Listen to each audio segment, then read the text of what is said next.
Hello and greetings to all of the valued viewers of this video. If you're here, that means that's you. With you today, I will be opening the greatest Yu-Gi-Oh set ever. Battles of Legend, Terminal Revenge, baby.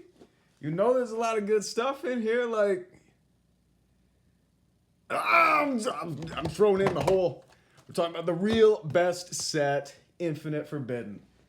There's so much good stuff crammed in here. The new Snake Eyes Killer, the Fiendsmith, or Snake Eyes Contributor, if you're going to play that route. Garbage. Absolute degenerate fucking gameplay, if you ask me. But people are going to play what they're going to play, I guess. I want the White Woods. I want Exodia. I want pretty much everything in this set. D, what are you excited for in this set, man?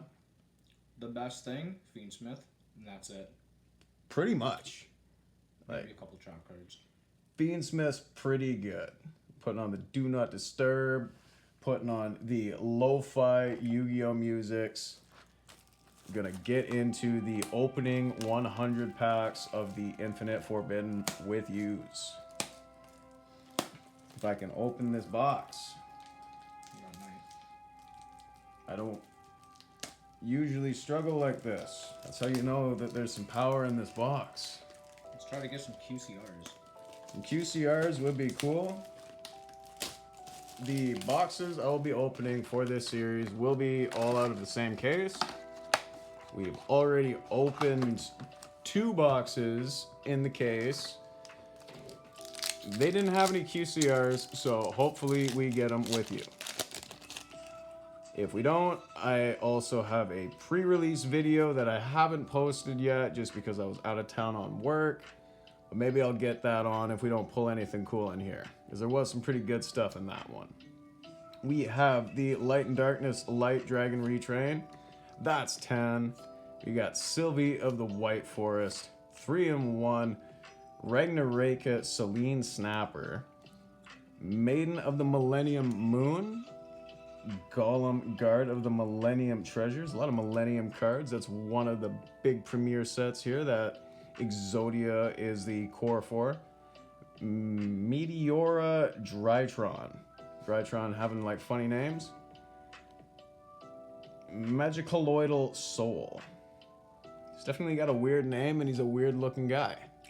But I thought he was a Mimighoul card too with the way that his name was starting.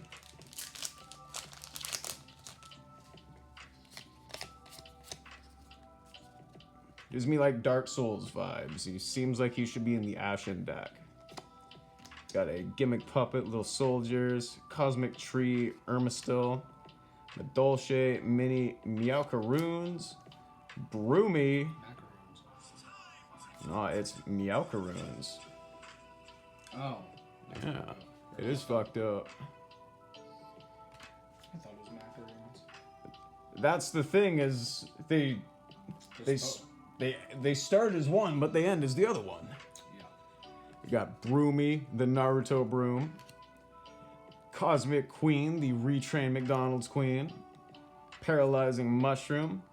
D, I'm gonna give you this, and you're gonna read it, and you're gonna tell me whether or not you would like to play it in Thunder Dragons. Interdimensional Matter Forwarder, Depressed Purd, and Madolche Queen Tiraphrase. That's okay. I know some people are into Madolches more than others.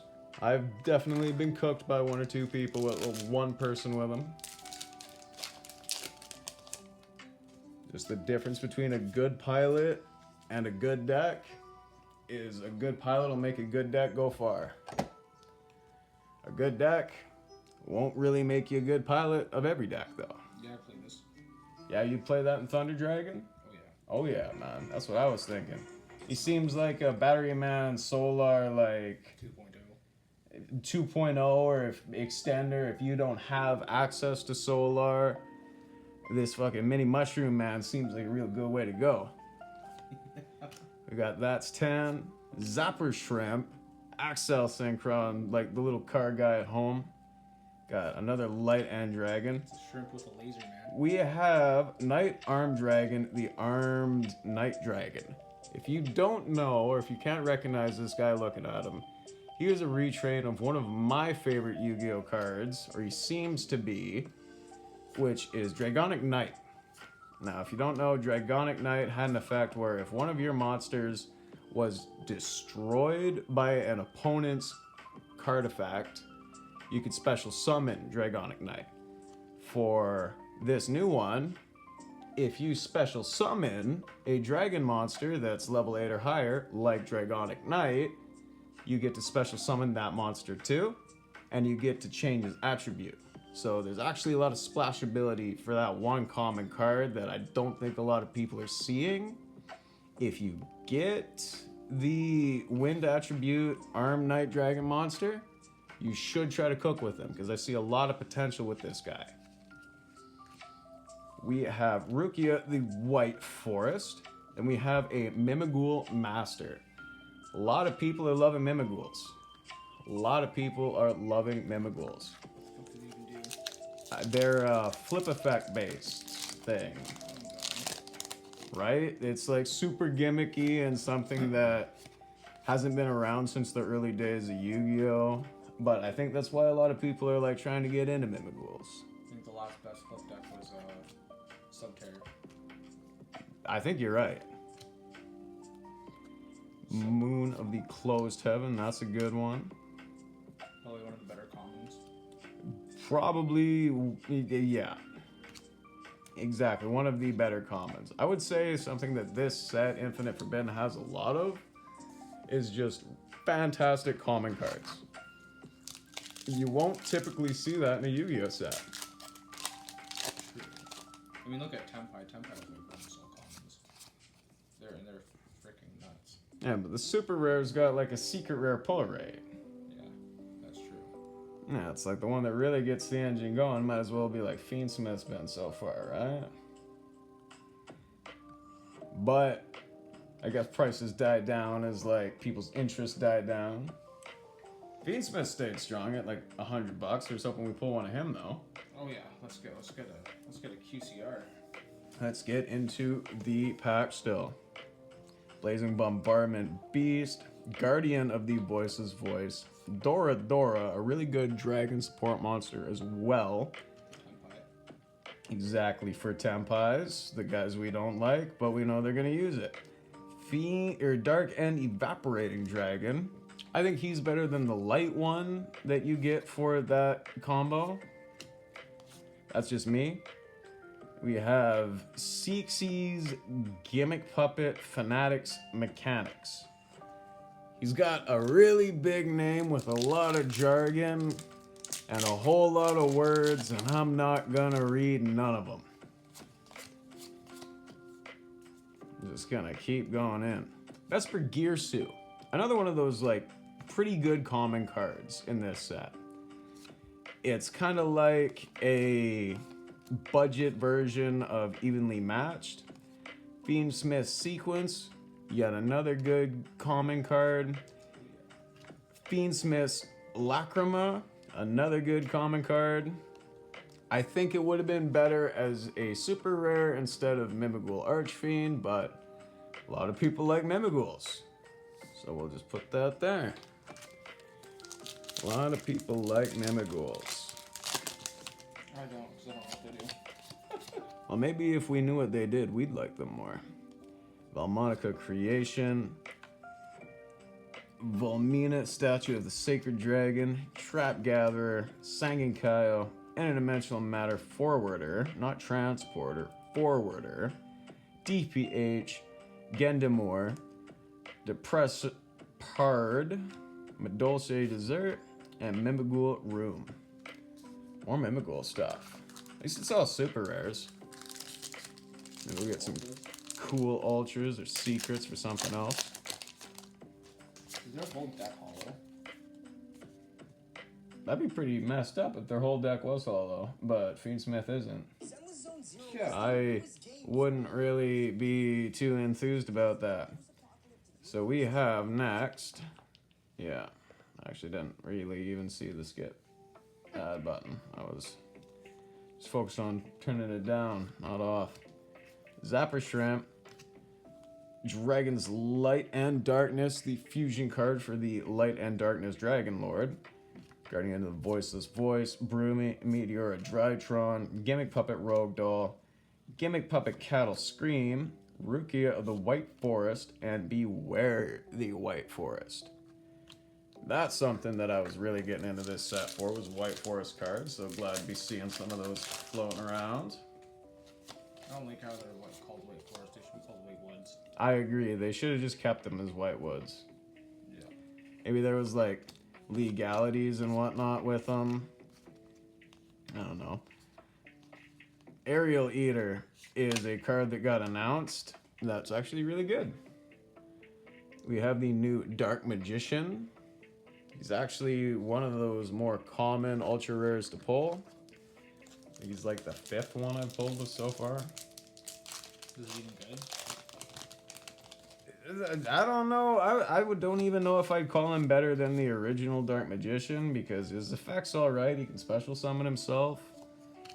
But he loses a lot of that support that Dark Magician had with cards that supported normal monsters. Dark Magic Mirror Force. That's another cool retrain of a classic spell or trap from the anime. Mirror Force? Yeah. And I'm pretty glad that they decided to do that. Dora, Cosmic Tree, Irmistil, Light and Sublimation, Night Arm Dragon, Cosmo Queen, DPH Gun, more Paralyzing Mushroom, Rukia, and Exiled Fire's Rage. Because he's just mad. Last pack of the right side. That's 10. Blazing Bombardment, Dark End Evaporation, Vesper Gear Suit, Aerial Eater, Service Puppet Play, Dolce Dessert, Cosmo Queen. There's my buddy D's favorite card, Dominus Purge. Oh, fuck yeah. It's a good card. Ash Point 2. Or 2.0. Ash 2.0, he says. Put that at the top.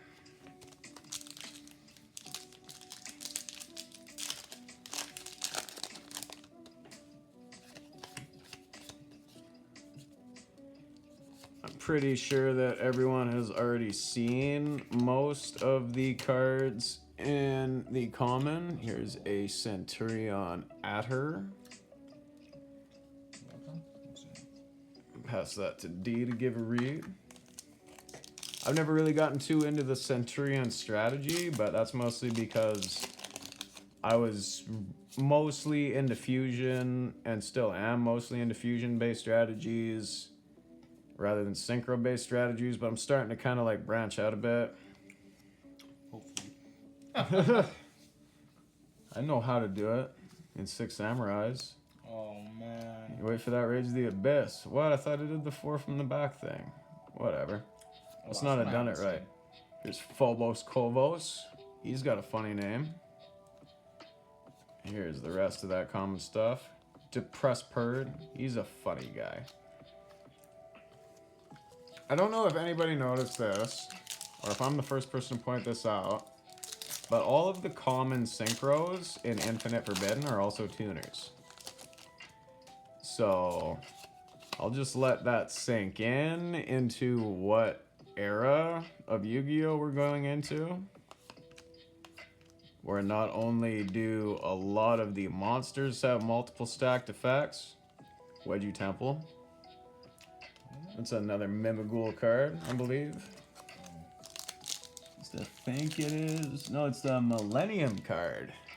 It's for the Millennium archetype. That's pretty cool, then. But yeah, I feel like a lot of cards are going to really get min-maxed over the next, like, format or so. People are really going to push the barrier. Mimighoul Maker. Really push how much they can do with their extra deck, and we even see it with the main deck monsters. Everything's got 3 effects. If it doesn't, like, why would you play it unless it was a Garnet? Like Albaz has a really good effect, but he's a Garnet in the deck. You don't want to draw him, but you have to play him. Spell card, Soul Exchange. Garbage.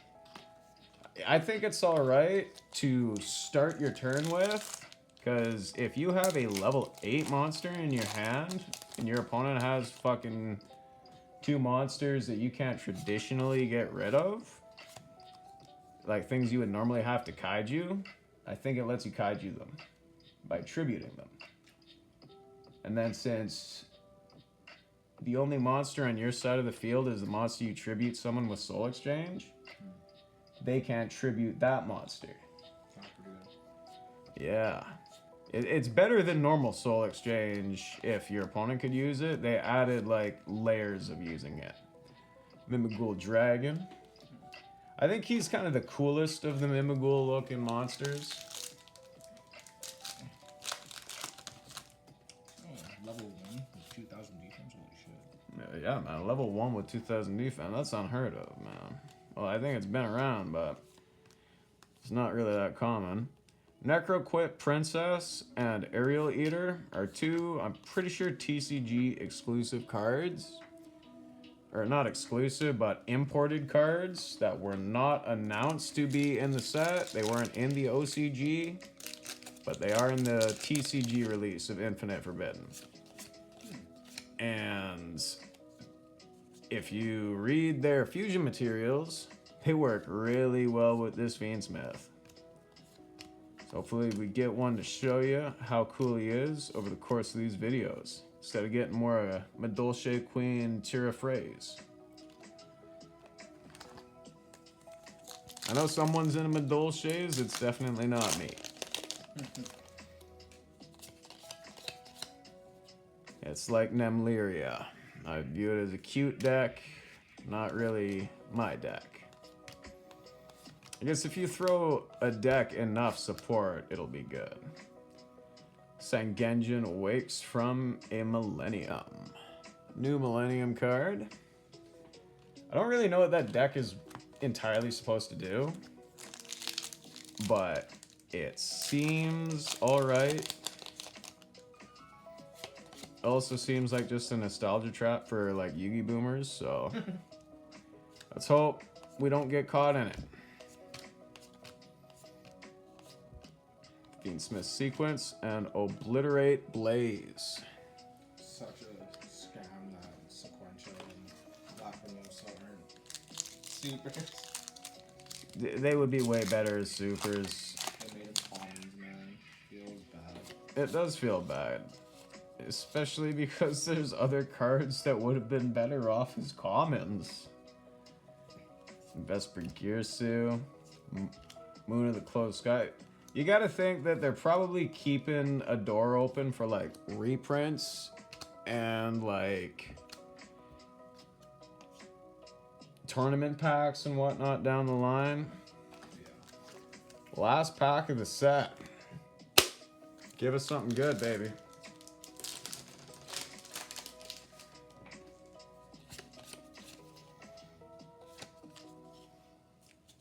Give us something good. Mansion, Broomy, Sylvie, Little Soldiers, Fiendsmith's Lacrima, Service Puppet Play, Madolche Dessert, Fiendsmith Sequence, Yes! And the Fiendsmith himself. There we go, Engraver. There we go. Look at him and his beautiful fiendsmithing essence and glorious secret rare bedazzling. Like, dwam. That's a fine looking trading card. If you ever seen one, like, love that. Okay, that was a very good box. We love that box. What do we have to say about that box? We need more boxes like that. We need a world full of boxes like that. Wow, 2 engravers in 1 day. 2 engravers in 1 day. That is the final pack of that box, but as you guys know, this isn't opening 96 packs. This is opening 100 packs. So I gotta just rip one more, just keep the numbers even on this video. I know this one kind of went on a little while. trying to put a little bit of like background on a lot of the cards in the set and like why we're excited for a lot of stuff and explain stuff as we get it. Next one, we're going to power through it a little bit harder though, especially because we got the Magicaloidal Soul, and that's going to give us some soul power going into these next ones. Anyways, I hope you enjoyed it. As always, me, Alex, no usernames, you just know me. It's just straight up guy, normal dude doing normal things with my buddy D here. Fuck yeah. Fuck yeah, I was right. We got the Fiendsmith. I will not mention how many boxes I've opened already just to get this one trading card. Just bask in his glory as I sign out.